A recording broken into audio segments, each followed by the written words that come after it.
Hi, everybody. I'm Jack O'Malley, and here's the Friday edition of the update. Just a thought here as we move forward. Um, my thought is, when we started these updates, I was doing them every night, 7 days a week, because things were happening so fast during COVID. Things slowed down, went to 3 nights a week, and as we emerge here into the summer, in good news, as of today, I guess, or yesterday, 301 new cases of COVID.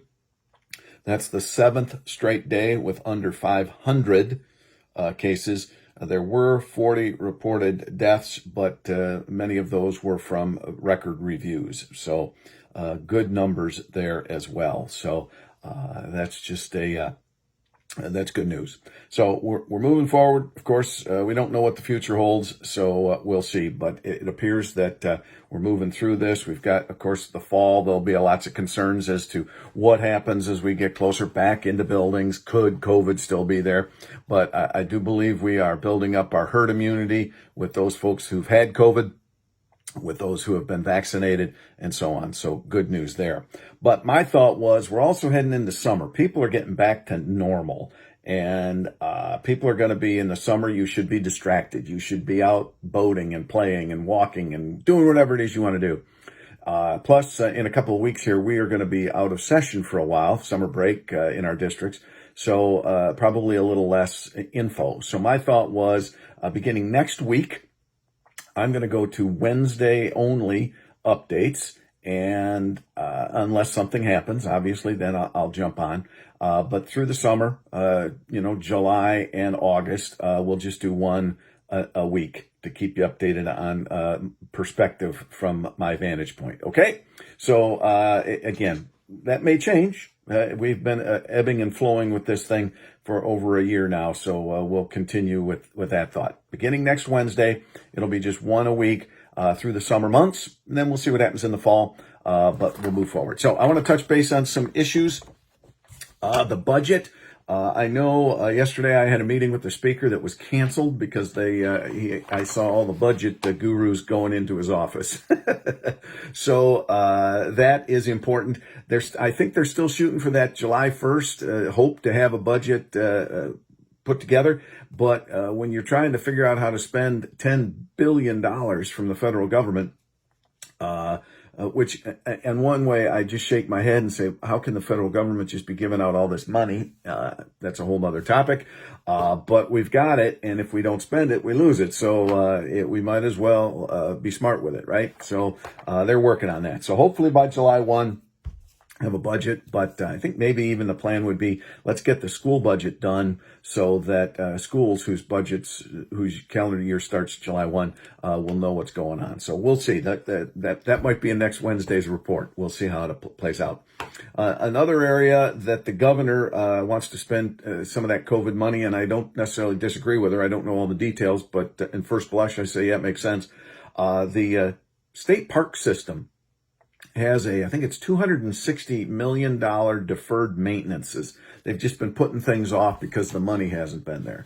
There has been talk of raising the park pass. I think it's $11 now, maybe to $15 or $16 to help cover some of those costs. And that hasn't happened yet, but there's been some discussion.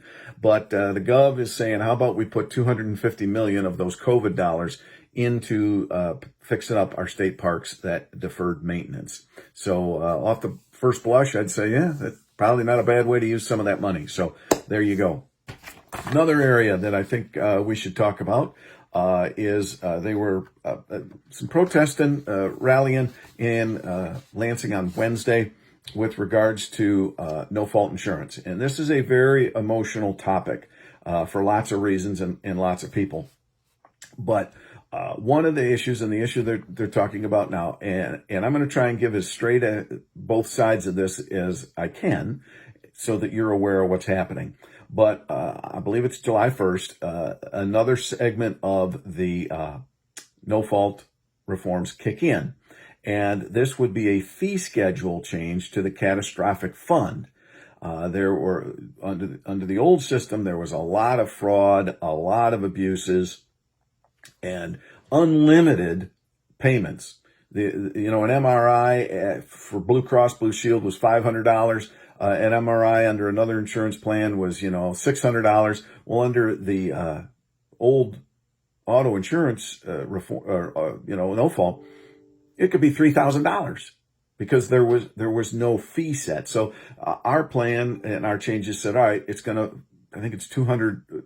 They can charge 200% over Medicare, whatever the Medicare sheet is. And with that would be some codes. If the codes of Medicaid, you can match it up, then you can bill accordingly. So now becomes one of there isn't a code for this. There isn't a code for that. What code do we use? So those are all the things that have been being discussed. So that is a very superficial run through of a very complicated subject. Okay. So there's a lot of worry that on July 1st, people's benefits are going to get cut by basically 50%. I think it's 45%. And many are saying, no, this is being exaggerated. And I would agree with my colleague Phil Green, who said, and I quote, everybody who is already in the system already has the money set aside for them. And that's the point.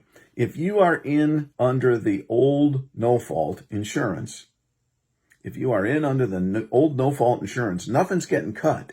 You are grandfathered in, the money's there. It's with the new situation, the new accidents, and that this new fee schedule would come in. So I think that's a very important thing. And, I'm not going to say too much on this because I want to be fair to everybody. So I just want you to know that's one of the discussions. Another part of that discussion was under the old system, if you said you needed 24-hour care, there were a family member who'd say, well, I'm giving, so-and-so 24-hour care, pay me for, whatever it is, a week, 130 hours, whatever a week's hours is. Well, somewhere in there you sleep. Somewhere in there you go to the grocery store. Somewhere in there you go to a movie. When movies were open. So you can't be given 24-hour care. So what the new plan said was, we'll pay a family member 56 hours a week for care.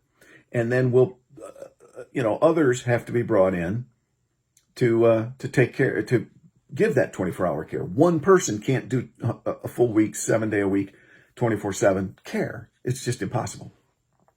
So that was one of the sticking points. Now, I understand some of the insurance companies have contracted with family members to do a little more. So that's all an individual basis.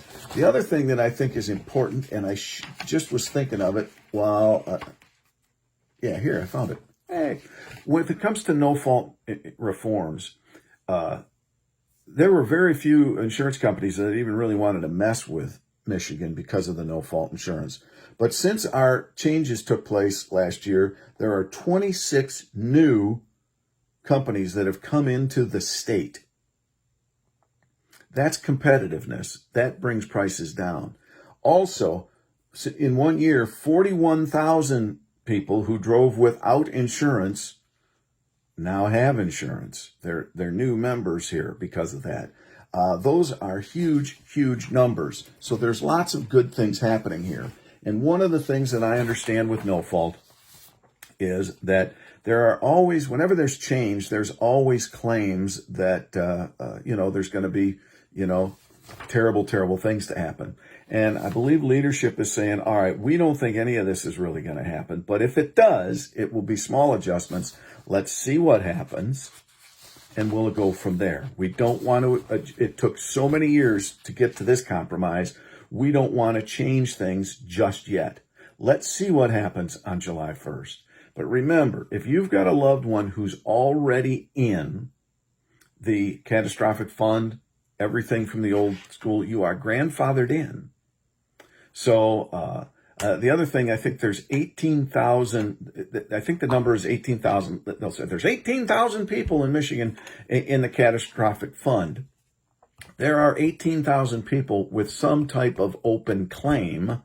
There are 6,000, I believe it is, number of people who are actually on that 24-hour type full care. So it is complicated and it's emotional. I mean, I'm walking up to the Capitol and I see these people in their wheelchairs and things. It tugs at my heart. I get it. But where do we go? How do we do? So if you're already in the catastrophic fund, you are grandfathered in. It's the new rate scale takes effect on July 1.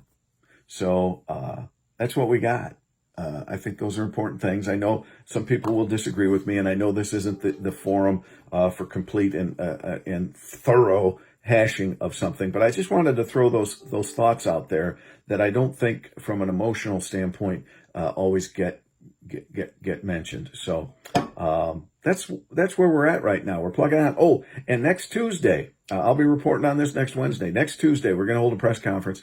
We will be introducing 8 new pieces of legislation geared at helping our child care providers and thusly our families with kids. So big news on the child care front next Tuesday. I'll give you more details on Wednesday's update, okay? Maybe I'll focus the whole update on child care because it is a massive issue. I know some people it's not even on their radar. And kids are grown. I don't know anything about it. It's a big issue. And I'll talk more about that next Wednesday, okay? So beginning next week, 1 day a week, Wednesdays, update, unless something happens, at least through the summer, because people should be. After the last year we've had, you should be out enjoying yourself and being distracted and getting back to normal, all right? So have a lovely weekend, be safe, and we'll talk to you again next Wednesday. Bye-bye.